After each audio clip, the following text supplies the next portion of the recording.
The mail had stopped 3 days ago. And on this particular morning, a little boy stood alone in the middle of the street, clutching a hospital envelope tightly against his chest, his voice barely above a whisper. "Please, I need that letter. My mom can't miss it." He looked small against the silence of the neighborhood, his eyes carrying a weight no child should ever have to carry. Nobody had paid much attention to him at first. Nobody had thought to ask why he was standing there, or what was inside that envelope, or what would happen to his mother if it never arrived. And nobody, not a single person on that quiet street, had expected that the elegantly dressed woman in pearls who was blocking the mail truck that morning would, by the end of that very same day, be the one responsible for tearing down the empire she had spent her entire life building. Her name was Lily Chen, 9 years old, quiet eyes, and missing one front tooth. The kind of kid who still believed that if you told the truth, really told it, the world would listen. She lived in Unit 4B of Maplewood Commons, a planned residential community tucked behind a string of oak trees in suburban Georgia. From the outside, it was the kind of neighborhood that looked perfect in photographs: green lawns, matching mailboxes, freshly painted shutters. But inside those walls, behind those smiling facades, something very wrong had been happening for a very long time. Lily's mother, Wei Chen, was a single mom and a nurse, the kind of woman who worked double shifts, ate her lunch standing over a break room counter, and still came home every evening to make sure Lily had a hot meal and her homework done. Wei had moved into Maplewood Commons 3 years ago, drawn in by the promise of an affordable, well-maintained community. What she didn't know, what none of the residents knew, was that the homeowners association running that community was not what it claimed to be. For 3 years, Wei had paid her HOA fees on time, never missing a single month.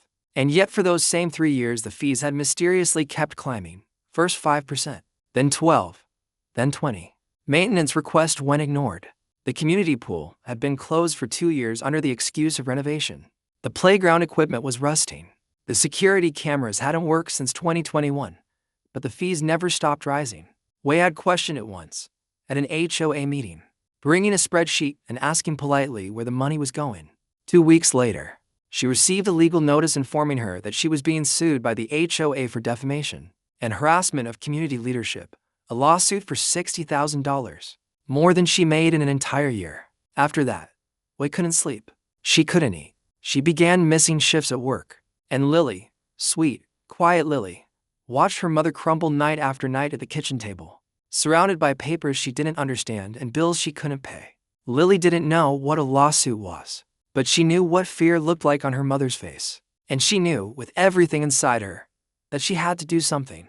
His name was Richard Hargrove, and if you lived within 15 miles of Maplewood Commons, you knew that name. He was not just the president of the Maplewood Commons HOA, he was a real estate developer, a former city council member, and the founder of Hargrove Property Management Group, a company that managed over 40 residential communities across 3 states. He owned a fleet of luxury vehicles, a waterfront home 40 minutes outside of Atlanta, and a reputation as a man who kept communities clean. Local newspapers had profiled him. Business magazines had listed him in their most influential editions. He had shaken hands with mayors and senators. He was 61 years old, silver-haired, and he wore his authority like a tailored suit, effortless, immaculate, and designed to intimidate. To the outside world, Richard Hargrove was a pillar of the community, a man of order and principle. But to the residents of Maplewood Commons, and the 37 other communities he managed, he was something else entirely. He was the man who controlled your home. He decided whether your fence was compliant or whether you received a fine. He decided whether your renovation was approved or whether it triggered a lawsuit. He decided what your monthly fees were and, most importantly, where they went. And he had decided, years ago, that the answer to that last question was simple: into his own pockets.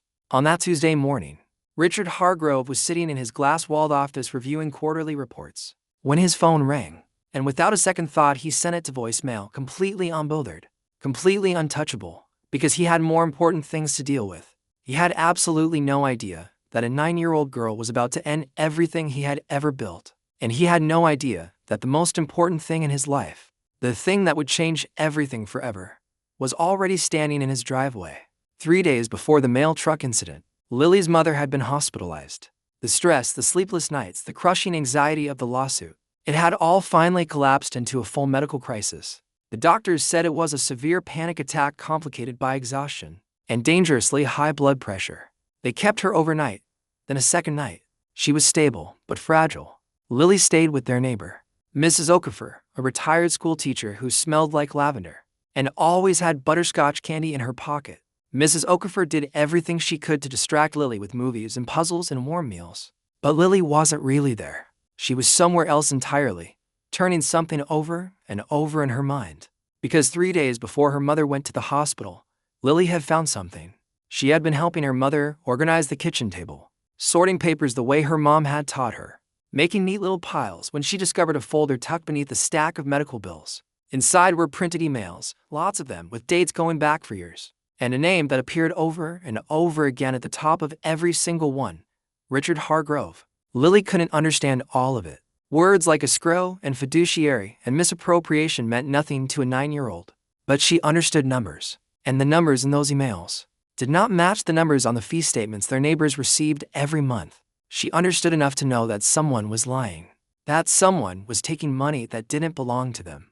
And that same someone had scared her mother so badly that her mother was now lying in a hospital bed. So that night, Lily sat at Mrs. Okafor's kitchen table with a piece of notebook paper and a blue pen, her tongue peeking out of the corner of her mouth the way it always did when she concentrated very hard, and she wrote a letter. It was addressed to a man she had seen on the news. Once, someone being interviewed in front of a large building, with the words "Office of the Inspector General" visible behind him. She had written his name on a post-it note and kept it tucked inside her pencil case for months, just in case she ever needed it. She didn't fully understand what an inspector general was, but the man on the news had said something she had never forgotten. If someone is stealing from your community, tell us. We are here to listen. Lily believed him. She wrote 5 pages. She included photographs of the emails taken on Mrs. Okafor's old iPad. She listed the dates. She wrote about the pool that had been under renovation for 2 years, without a single tile being replaced. She wrote about her mother's lawsuit. She wrote about Mr. and Mrs. Patterson in Unit 7A, who were elderly and could no longer afford their rising fees, and about the Garcias in Unit 12, who had been fined $3,000 for a fence that was 1 inch tall. And at the very end, in her rounded, careful handwriting, she wrote the most important words of all: "My mom didn't do anything wrong. She was just asking questions. Please read this. Please help us. I don't know what else to do. My name is Lily, and I am 9 years old, and I think something very bad is happening here. And nobody powerful enough to stop it knows about it yet. But now you do." And then she signed it. Lily Chen, Unit 4B, Maplewood Commons. She sealed the envelope. She wrote the address. She placed 3 stamps on it because she wasn't sure how many it needed. And then she walked to the mailbox. Gerald Moss, HOA president of Maplewood Commons and Richard Hargrove's right-hand man, had been watching. He had cameras, not the broken community security cameras that hadn't worked in years, but his own private cameras, carefully aimed at the mailboxes. Because Richard Hargrove had been doing this long enough to understand one thing very clearly. The mail was dangerous. Documents traveled through the mail. Evidence traveled through the mail. And so for years, Gerald Moss had made it his quiet, ugly business to intercept letters, not every letter, but the ones that raised red flags. The ones addressed to attorneys, to city officials, to oversight agencies, letters that could unravel everything. That morning, Gerald Moss stepped out onto his driveway just as Lily reached the bank of community mailboxes. He didn't say anything at first. He simply positioned himself between her and the outgoing mail slot. A thick-necked man with small eyes and the kind of smile that never once reached them. He asked her what she had, and she said it was a letter. He asked who it was for, and after a brief hesitation she told him it was private. His smile didn't move. He told her that her mom was in the hospital, wasn't she? And that was very sad. And that if she just handed over that letter he could speak to Mr. Hargrove. And maybe, that lawsuit against her mother could disappear entirely. Wouldn't that be nice, he said. Wouldn't she like to help her mom? Lily looked at him for a long, steady moment. She was 9 years old, but she had watched enough of her mother's pain to understand with perfect clarity exactly what this man was doing. She turned and ran. Gerald Moss followed her down the street, shouting about HOA regulations, his voice rising and his face reddening. And that is precisely when the U.S. Postal Service truck turned onto Maplewood Drive. The driver, a man named Jerome, saw a little girl running and a large man chasing her, and he stopped the truck immediately. Lily ran straight to it and pressed herself against the door, holding up the envelope with both hands, her voice breathless and desperate. "Please," she said. "Please mail this. He's going to take it, please." Jerome looked at the envelope. He looked at Gerald Moss. who was now red-faced and shouting about private property and HOA authority over outgoing mail, which was not a real thing and had never been a real thing. Then Jerome looked back at Lily. He took the envelope. He put it in his bag. And then he looked at Gerald Moss and said, very calmly and very clearly, that interfering with United States mail was a federal offense, and that he would strongly suggest the man step back. Gerald Moss stopped shouting. For the first time that morning, something behind those small eyes flickered, and it was not anger. It was fear. But what Gerald Moss didn't know, what even Lily didn't fully know, was that the story was already so much bigger than a single letter, because Mrs. Okafor had been watching from her front window the entire time.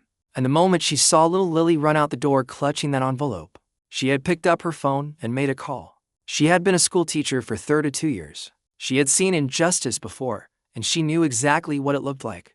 The person she called was a journalist named Sandra Park, who worked for the regional investigative unit of the Atlanta Journal and who had been quietly, painstakingly investigating Richard Hargrove for the past 18 months. Sandra had been building her case piece by piece, document by document, but she had never been able to get quite enough to publish. She had been, for all that time, exactly one folder away. Mrs. Okafor told her simply, and without drama, I think a 9-year-old girl just found your folder. The letter reached the office of the Inspector General for days later. And what happened next moved faster than anyone expected. Because Lily's letter, with its photographs of emails and its careful, handwritten list of dates and discrepancies, contained something that Sandra Park's 18 months of investigation had not yet managed to surface. A specific account number. It was a number that Wei Chen had found buried deep inside a financial disclosure document she had obtained through a records request 2 years earlier and filed away without fully understanding its significance. But when investigators ran that account number, it traced directly to a shell company registered in the Cayman Islands.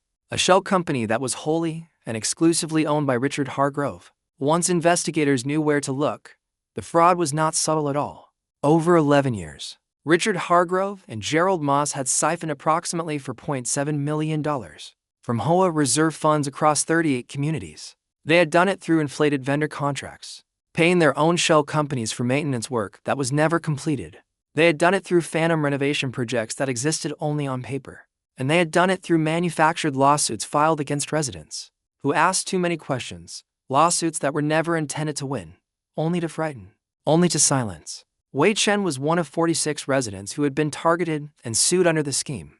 On a Thursday morning, 11 days after Lily stood in front of that mail truck, federal agents arrived at the Hargrove Property Management Group offices. At 7:15 in the morning, Richard Hargrove was at his desk. He looked up from his monitor, saw the badges, and for a long moment said absolutely nothing. His face did something that none of his colleagues had ever seen it do in all their years of working beside him. It crumpled. Sandra Park's story ran that same morning, a 4,000-word investigation backed by documents, account records, and testimony from 14 residents across 3 states, and it became the most read article on the Journal's website in for years. The headline read, HOA Empire Built on Theft. How a 9-year-old's letter brought down Richard Hargrove. 3 days later, Richard Hargrove was arraigned on 12 federal counts including wire fraud, money laundering, and obstruction of justice, and Gerald Moss was arrested the same day. Richard Hargrove sat in a federal courtroom, silver-haired and with his shoulders slightly collapsed, and listened as his charges were read aloud one by one. In the gallery, seated next to Mrs. Okafor, was Lily Chen. Her mother Wei sat beside her, pale and tired from her time in the hospital, but present, alive, and holding her daughter's hand. At one point during the proceedings, Richard Hargrove's attorney leaned over to whisper something in his ear. But Richard Hargrove wasn't listening. He was looking at the gallery. He was looking at a 9-year-old girl with a missing front tooth and quiet, steady eyes. His own daughter had been 9 years old once. He hadn't been there for much of it, too busy building his empire, too busy protecting what he had stolen. He looked away. The judge asked if the defendant had any statement he wished to make. Richard Hargrove stood slowly. His attorney reached out and touched his arm. He ignored it. And then, in a courtroom that had heard countless rehearsed speeches and carefully crafted legal arguments, Richard Hargrove said only 6 words. I'm sorry. I knew better than this. The courtroom was completely silent.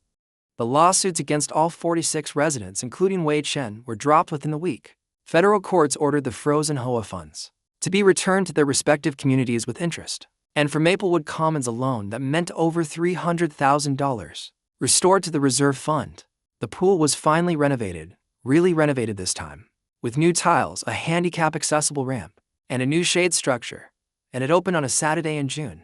With the entire community coming out to celebrate, Mrs. Okafor brought butterscotch candy. The Garcias in Unit 12 had their $3,000 fence fine refunded, along with a written apology from the newly elected HOA board. And Mr. and Mrs. Patterson in Unit 7A saw their monthly fees reduced by 40%, restored to the rate they had been paying back in 2019.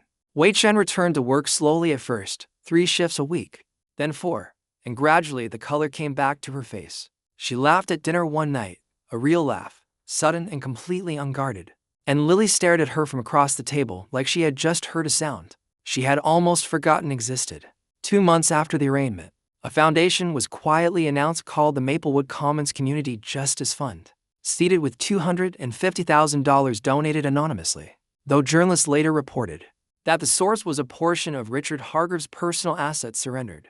As part of his plea arrangement, the fund was designed to provide free legal assistance to HOA residents across Georgia who believed they were being defrauded or harassed. And its advisory board included Sandra Park, Mrs. Okafor, and one very specific community liaison who attended monthly meetings via a children's tablet, propped up on the conference table, because she was usually doing her homework at the same time, Lily Chen. When a local television reporter asked Lily how it felt to have done something so significant, so genuinely world-changing, Lily considered the question with great seriousness for about 10 seconds and then said that she hadn't changed the world. She had just mailed a letter, and that she thought the world had simply been waiting for someone to mail it. The reporter asked her one more question. "Were you scared?" And Lily nodded without any hesitation at all and said yes, the whole time. "Then why did you do it?"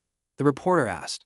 And Lily looked back at her the way only 9-year-olds can, completely direct, completely honest, without a single trace of the armor that adults spend their entire lives constructing around themselves. And she said, "Because my mom was scared too. And I decided that somebody had to be brave first, so I went first."